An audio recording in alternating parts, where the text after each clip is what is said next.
You're about to play an unfinished level from The Last of Us Part 2.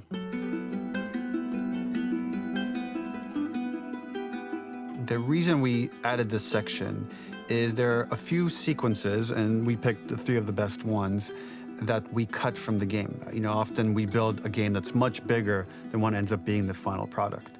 They were months away from being finished, but we wanted to give you an insight of what it's like when we built a game, because often we have this whole thing constructed and it doesn't have final art or audio or dialogue. And here you get to see the building blocks of what it's like when we first string a bunch of these levels together. This is the intro to the first deleted level, and this one is the roughest of the 3.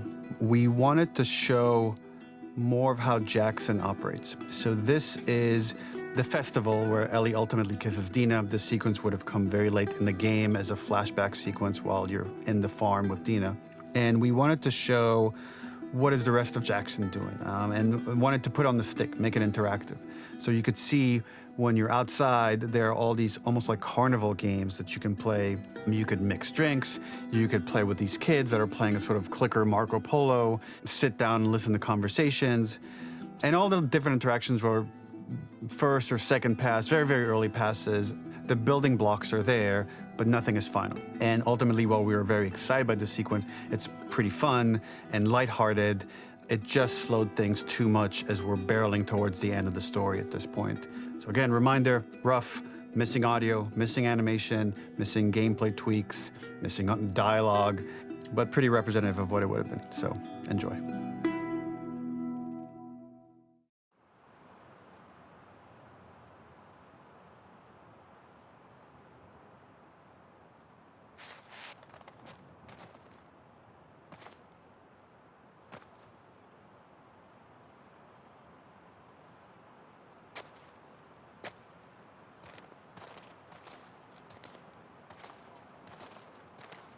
Originally, this level was going to transition us to farm. We would go all the way through to the dance, where Ellie and Dina share their first kiss. Then we would play through farm, and when Ellie plays the guitar at night, she would remember the Seth incident. So, the opening for this was a little tricky. We needed it to match at least a little what you might expect emotionally coming from prior beats, because we were already purposefully disorienting you in time and space. Remember, you just came from this huge fight. To jump straight into it would have been a little too jarring. After some back and forth, we rooted it in Ellie's nerves, calling back to her hands shaking in the theater. But this time, for a much more innocuous reason we'll find out later. She's nervous because she has a crush on Dina, who is the only reason why she's here at the dance.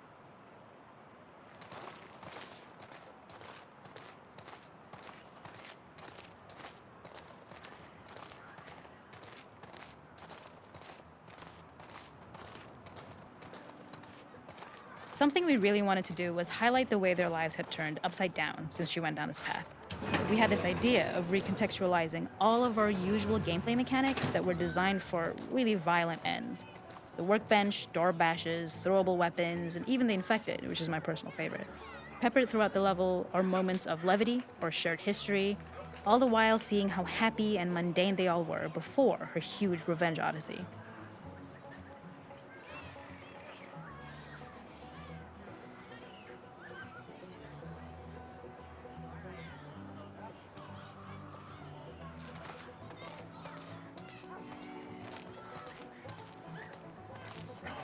It is not a festival without one of these throwing games.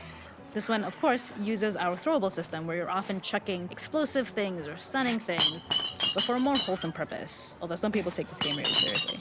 A fun aspect of this is if you did well, you could win a toy here. Ellie would place it in her pocket. If you had done this, you'd find the toy with JJ, the baby, later back at the farm. When we cut this, the toy made it through anyway because it was so cute. It is the same one you see on the tractor at the farm. Ollie the elephant.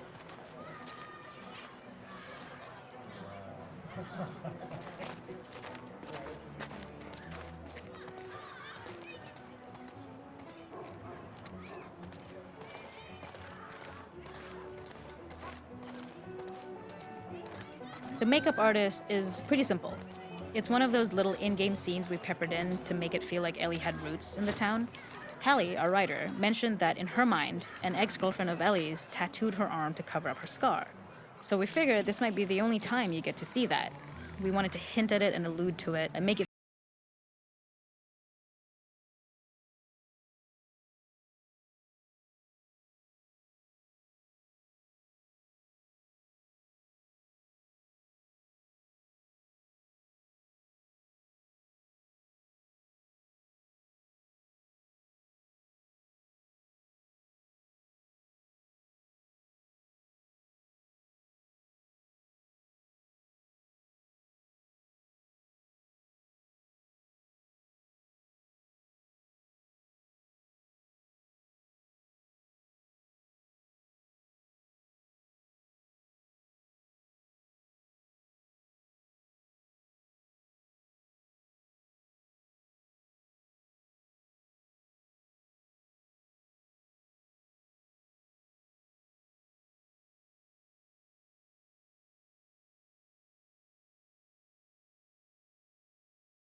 both the slice of life aspect of Jackson, while also being a stark reminder of how dark the world that they live in really, really is.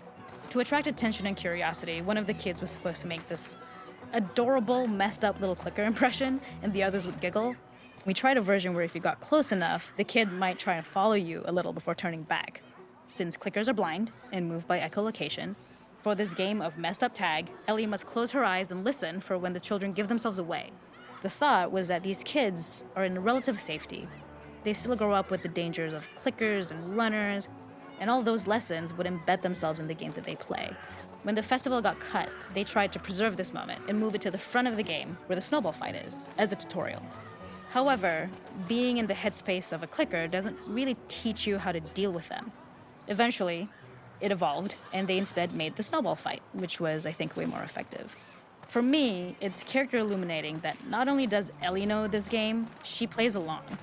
There's a familiarity with the kids that's really nice to see, especially because it's such a difference from the Ellie we see later, who has a sort of hollow normalcy that she's trying to get with JJ, but kind of fails.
We use our workbench a lot to make a lot of things that kill and maim and hurt people.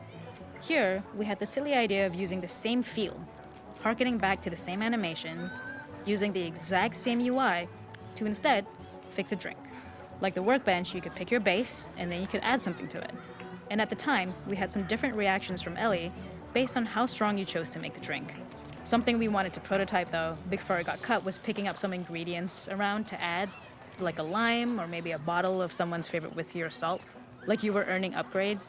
We also toyed with having Ellie carry around the drink you made and occasionally sip it, psyching herself up to go talk to Dina inside because she's nervous. It got too noodly though, because she would need to keep placing it somewhere before she did anything, so it would have ended up more trouble than it was worth.